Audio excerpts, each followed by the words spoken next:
folks. Welcome to episode 3 of More Stop, All Things More. I'm Rob Morris here with Mark Ham, coming off of an interesting April. It's now May. It's episode 3. Thrilled to have episode 3 and all of the great things that we can come together and just talk about that are happening in Moore. Summer will be here before you know it. School will be out. And kids will be looking for things to do while mom and dad are at work. And the city, because of our Parks Department, will have lots of opportunities for kids to be engaged in activities. Yeah, some of the conversations we've had in recent days off mic and with different people is how the city government, the council, the mayor, the city manager, all these folks have to take a long view to the future and have to be planning well ahead. And one of the things I really appreciate about the city of Moore is the planning that you guys have done with our park system. We have a wonderful park system that's the envy of cities everywhere. And let's talk about parks today. Yeah, I would love to. And Sue Wood is our parks director. And so she is directly over all of the parks and staff within our city. And her and her team do an amazing job. And a lot of what we're going to talk about were things that were planned probably at the end of last summer, getting ready for now. But some of the things that people are asking and questions I hear is about, the splash pads. And the splash pads, which are scattered throughout the city and close to the neighborhoods and so forth, are going to be open May 8th through September the 13th. And they'll be open from the hours of 10 a.m. until 8 p.m. 7 days a week. And those are free. People can just go and enjoy those. Right. You should know where they're at if they're in your neighborhood, and they're free, and just go out there and bring a picnic and have a good time. cityofmoore.com. Go to the menu on the right side of the page and just click on Parks and Recreation, and you'll find a list of splash pads there. Exactly. And for our bigger aquatic center, that's going to be opening on May the 23rd, and the hours of operation for that are going to it'll be 7 days a week from noon until 8 p.m.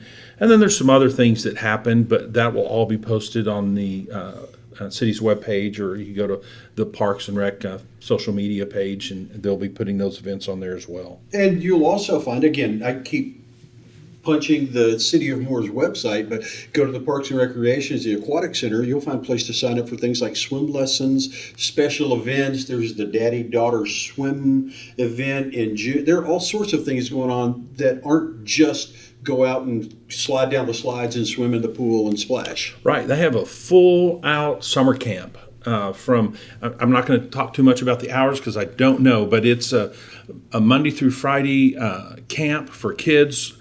Parents will drop them off there while mom and dad go to work, and then the kids are going to be engaged in all kinds of activities throughout the day. And the nice thing about that is mom and dad pick their kids up, and then those kids go home tired, and everybody can get some rest. Exactly. Well, let's talk about, another really, really great opportunity that folks have is the Moore's Farmers Market. That's coming up pretty quick, too. The Farmers Market will be opening back up, and that's going to start on Saturday, May the 2nd. And it'll run through Saturday, September the 19th. The hours of that are going to be 8 a.m. to noon, and that's Saturday mornings only. But an opportunity to buy a lot of fresh produce from local farmers, and there's just a lot of great fruits and vegetables and other things up there. And that's every Saturday. Yes. All right. Now, one of my favorite events, and Moore does a great job of celebrating the 4th of July. Talk to me about Celebration in the Heartland. Well, this year it's unique in that it is going to be America's 250th year of independence. And so this is a big birthday, and it's going to be, of course, celebrated all across the country, but it's going to be even better this year. So we're going to do a lot of things to recognize America's 250th birthday. You'll see signs throughout the city as well as out at Buck Thomas Park. And you're right, the city does do a great job, and we'll have thousands of people out there with all kinds of activities. They're going to start at about 2 p.m. and they'll end with a fireworks display that evening around 9:45 or as soon as it's it's dark outside. And plenty of booths to buy crafts from. There's a great food court. There's an inflatables area. The library has a great area where kids can play. There's live music. I mean, it's just a great full day, ending with a wonderful fireworks Yeah, show. funnel cakes, corn dogs, root beer, all of the unhealthy things that you can enjoy on the 4th of July. Yeah, but when you talk about corn dogs, you're talking my love language now. There you go. All right. Well, this is going to be kind of a short first segment, but we've got a great guest coming up in our second segment. City Manager Brooks Mitchell is going to kind of help pull back the curtains a little bit and give us a look inside city government and budgeting and all of the things that are really important for citizens to know. They are, and it may seem a little uninteresting, but I encourage you to stay tuned because it's important for you as a resident of the city to have a basic idea and understanding how cities operate, how they function, and how they fund themselves. And we have the city manager here with us who's going to explain all of it. Outstanding. So we're going to take a break and we'll be right back with Brooks Mitchell.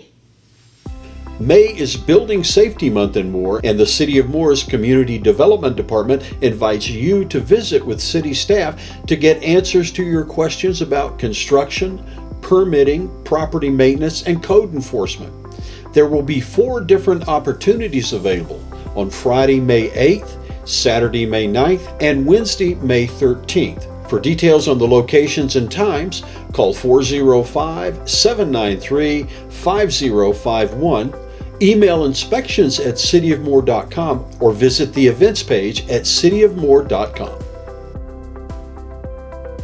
Hey, we're back. Mayor Mark, we have a special guest with us here, as usual, for this segment. We are joined by City Manager Brooks Mitchell. Brooks, thanks so much for taking the time and being with us. It's good to be here.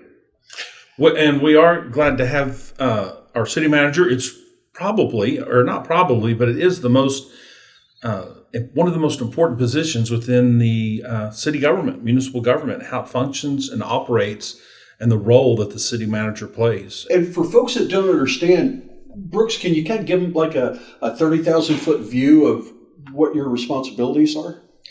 Well, in a council manager form of government, the city manager, per our charter, I'm the chief executive of the city. So I'm in charge of all the daily operations. I'm in charge of all the finances. I'm in charge of all the personnel.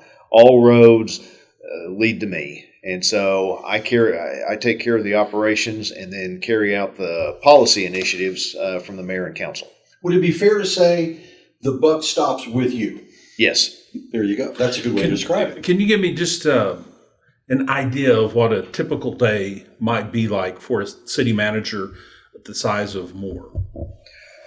Well, there's always emails that you get from vendors or citizens with a concern or a question about something. Usually I will meet with some of my department heads each day, not necessarily all of them, about various things going on in their departments, a police issue or a street issue or a drainage issue, something like that. And then working on, right now we're in the middle of budget season, so I'm spending a lot of time on that.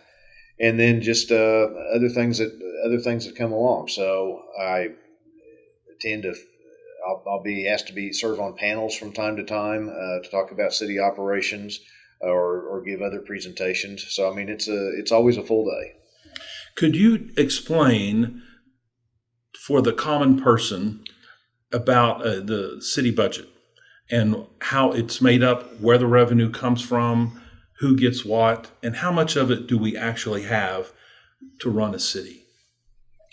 Well, all cities are different in the fact that based on their size, based on the amount of retail that they might have, and other considerations. So the city of Moore, as are all cities, are primarily funded by sales and use tax. And the state legislature has said, and through statutes, cities can earn sales tax revenue and use tax revenue. They can have general bond money for construction projects, but they can't have general bond money and general obligation bond money for operations. We're the only state in the union that doesn't have bond revenue for operations.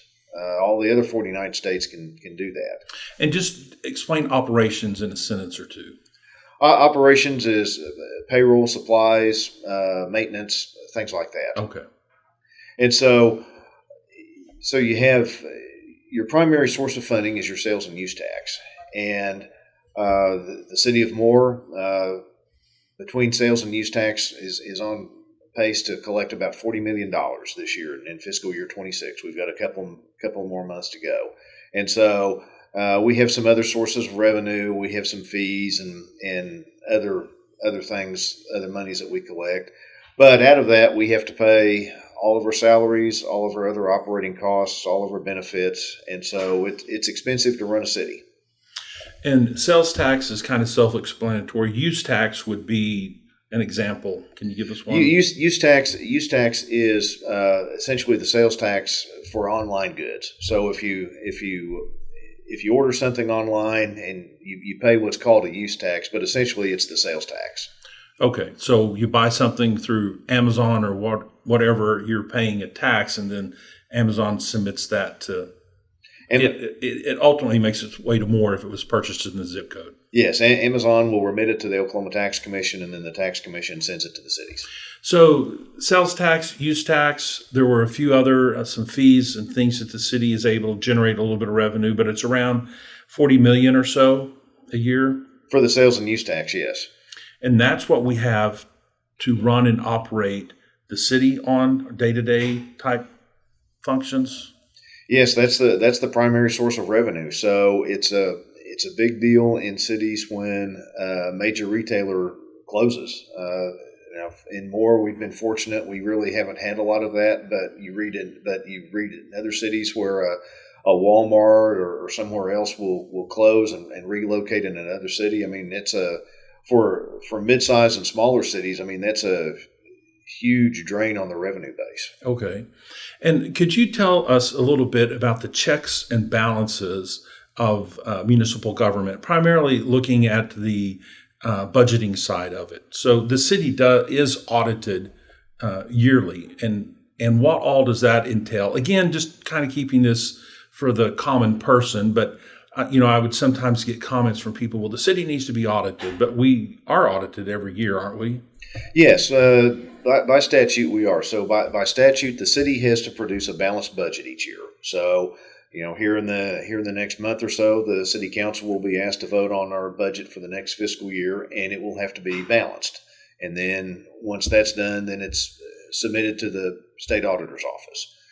And then also we have to have an annual audit, and that's statutory also. So Moore and every other city of our size has to have that same thing.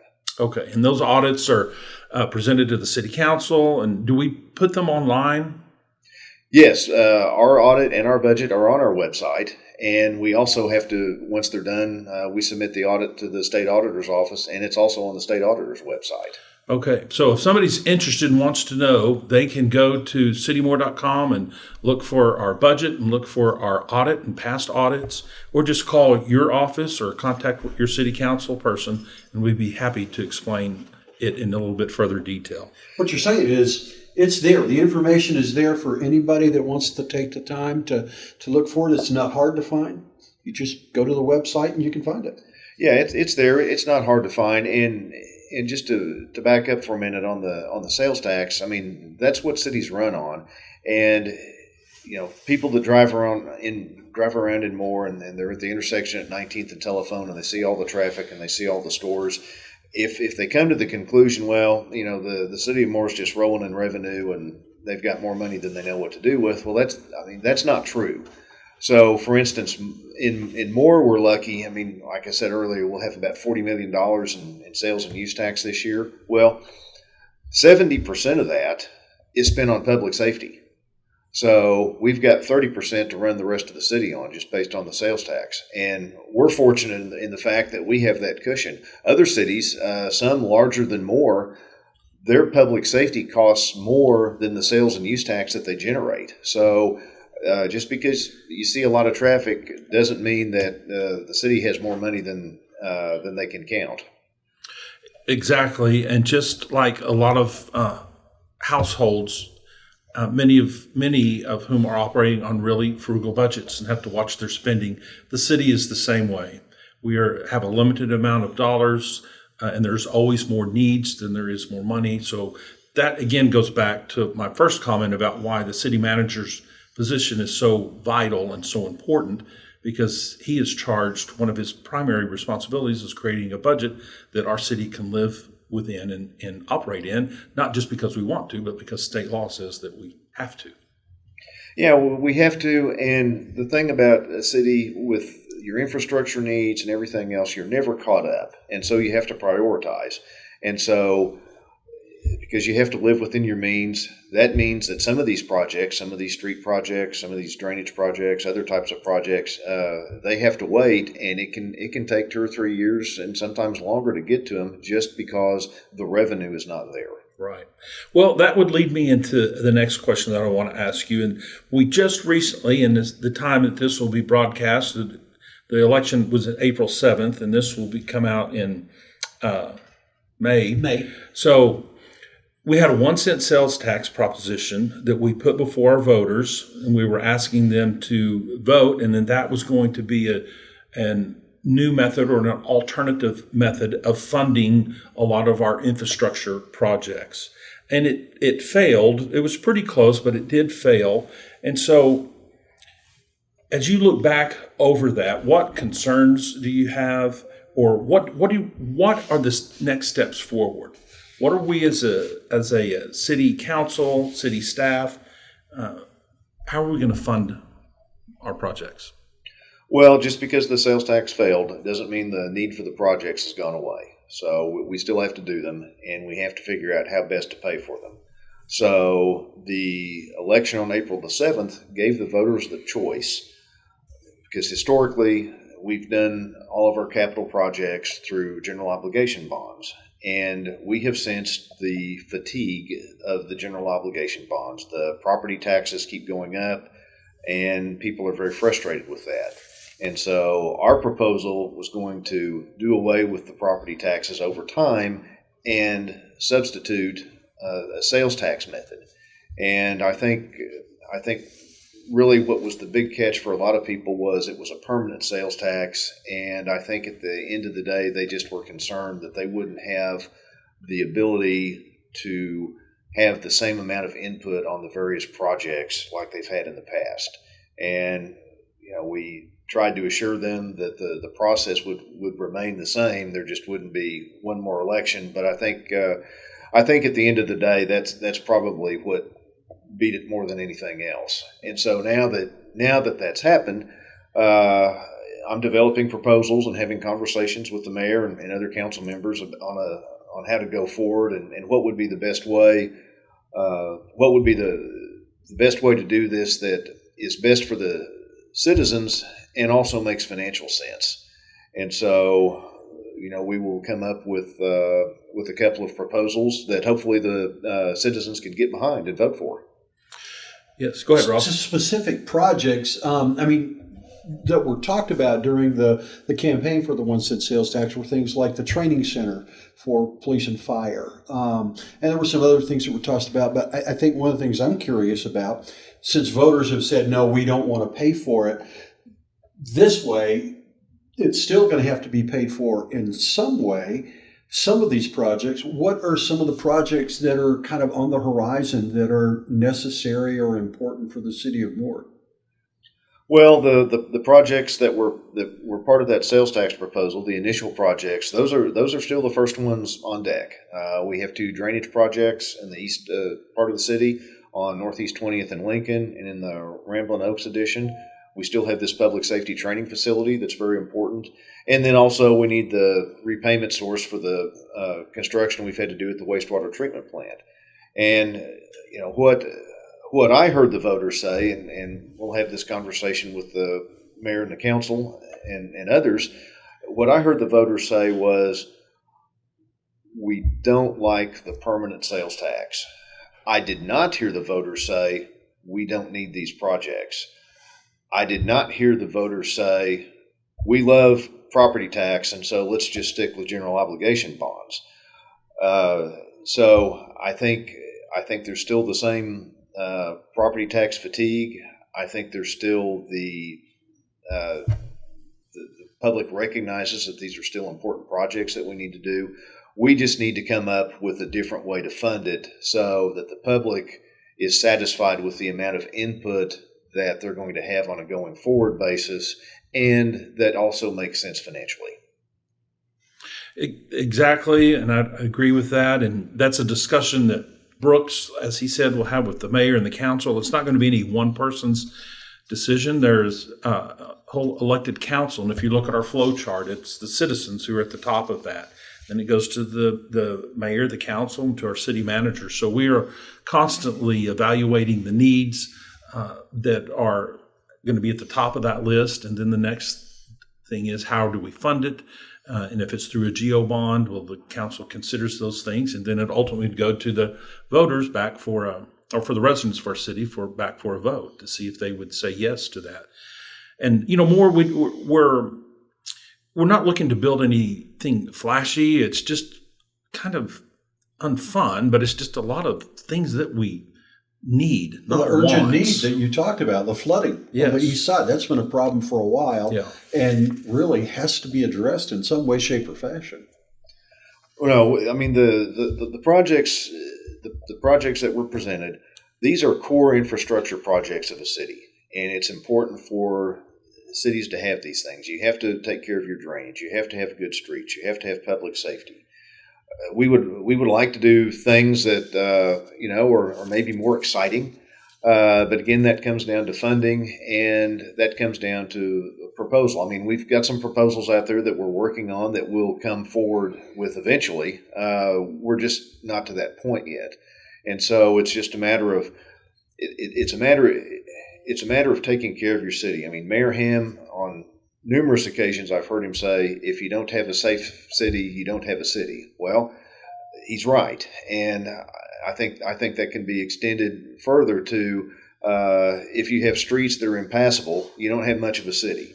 If your city floods every time it rains, you don't have much of a city. And so we're very proud of Moore. We think it's a great city. We want it to continue to be a great city. And one of the ways we do this is we take care of our infrastructure. Exactly. And, as I think that's all the questions that I have for you. If there's something I've left out or something you would like to ask, just to kind of wrap this up of me, or just make a statement, please share with us something. Well, we have a couple of projects going on right now. I mean, the main one being the 4th Street underpass. And so that's projected to be completed right around the start of 2027, and we're all excited about that.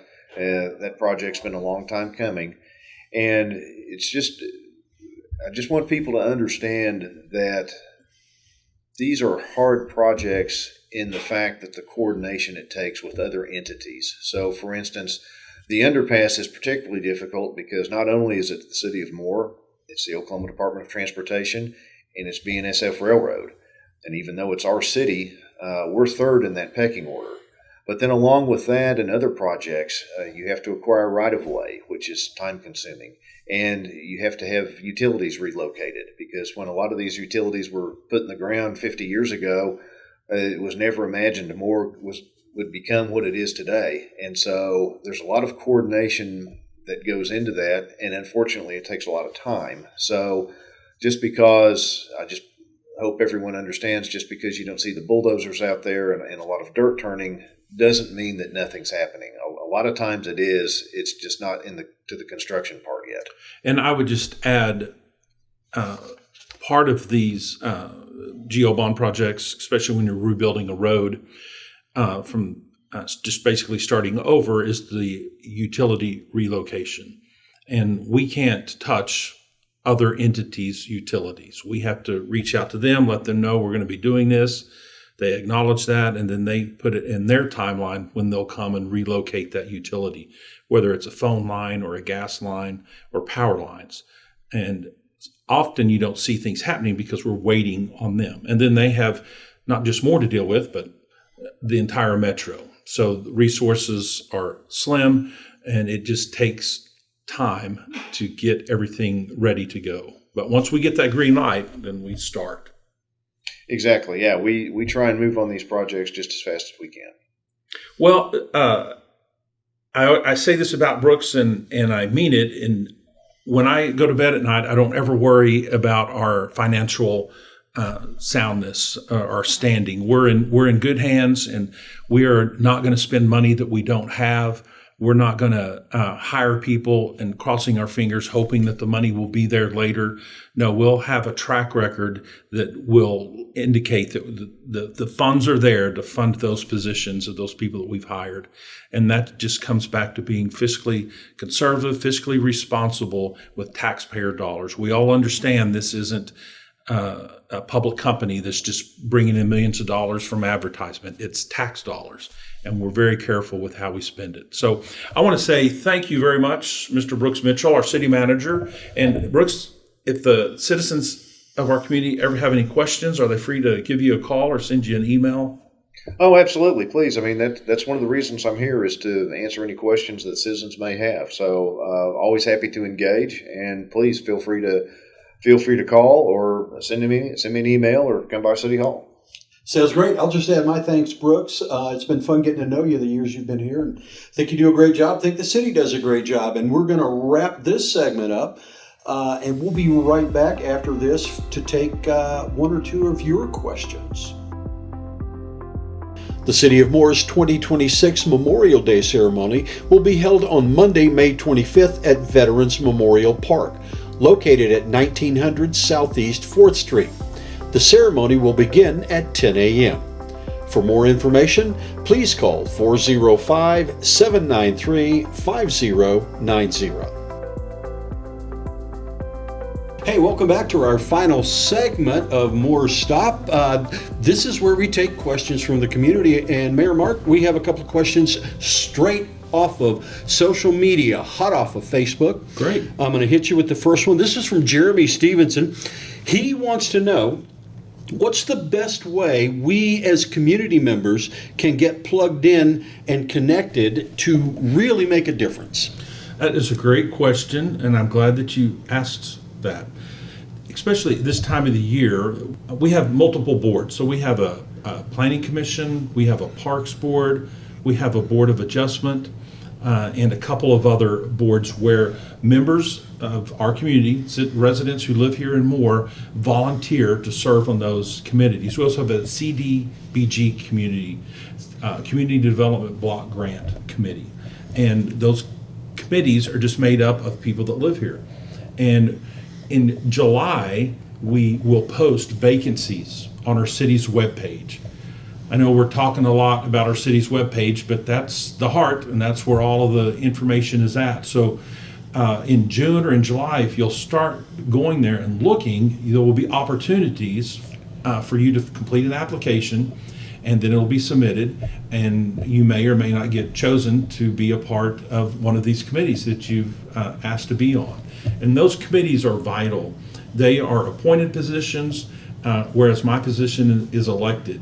But the example, the Planning Commission is very active and busy, and generally, if there is an issue with an ordinance or with zoning, those things get worked out at the Planning Commission. Sometimes the applicant has to go back and rework some things, and then it will get presented to the City Council when it's time. And we know that it's been vetted, and generally a lot of the questions have been answered by the community. So if you're looking for something active, it's that Planning Commission, but our Parks Board is vital and is important, and we value the input because it's input from the residents of this city. Now, spaces are limited on some of those committees, so you may or may not make it onto a committee, but there's still plenty of ways, I'm guessing, for folks to be involved in the community. Definitely. You know, as I'm sitting here, I'm thinking about our animal shelter, and we're always looking for volunteers who would volunteer a few hours, an hour or maybe 2 hours, to go down and to connect with some of the pets.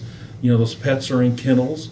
They do get time out, but it's great for them to have interaction, somebody playing catch with them or just spending some time with the animal sitting on their lap and just kind of petting their ears, and just that human interaction with them. Or if you want to be a foster parent for one of those animals, you would house dog or a cat until we're able to find a home.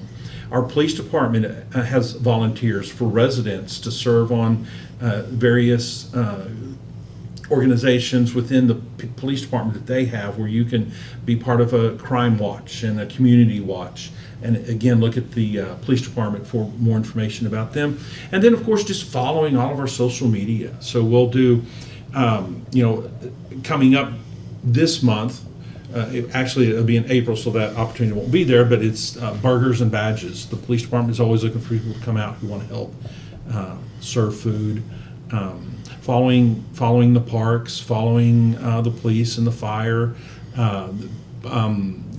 shop with a cop. There's just so many opportunities for citizens to connect and be involved in things that are happening in Moore, Oklahoma. And just real quick, I think about Haunt Old Town.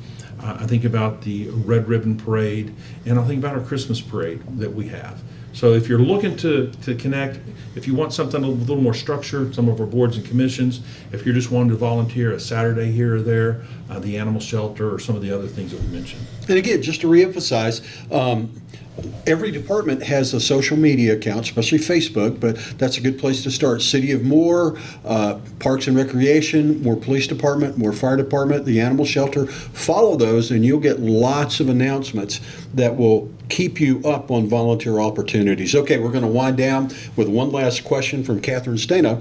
She wants to know, Mayor Mark, what do you like best about being mayor of Moore? What a great question. And I love to be a part of the decision-making process. So as the mayor and then as the council, as we hear from the residents of this community, things that they're wanting, things that their needs are, is that we can address them. Often it's something as simple as the stop sign is faded, or the street signs are faded, or there's a pothole on a residential street, and we try to get those things resolved. It's nice to be able to get things done and to see it happen quickly. And again, I've grown up in this town. I've lived here for 59 years. This is my home, and it's just a real honor to get to be the mayor of my hometown and represent Moore, not just here in Oklahoma, but when I get opportunities to travel on behalf of our city. We are a part of the bigger discussion, and honored to do that. And the last thing that I would say, Jeremy Stevens will get a copy of our The Passing of Time at Moore, Oklahoma, by Clyde Schroyer. He was one of our former mayors. So Jeremy will get this in the mail to you right away. And Catherine, I would like to get you one, but Jeremy was the first question that I chose, so we won't be able to give you one, but maybe next time. That's that. Okay, hey, thanks so much again for joining us on episode 3 of Moore's Stop, all things Moore. Mayor Ham, always great information from Brooks Mitchell today. It seems like a good episode. I agree, and looking forward to episode 4, have an exciting guest, and please come on back.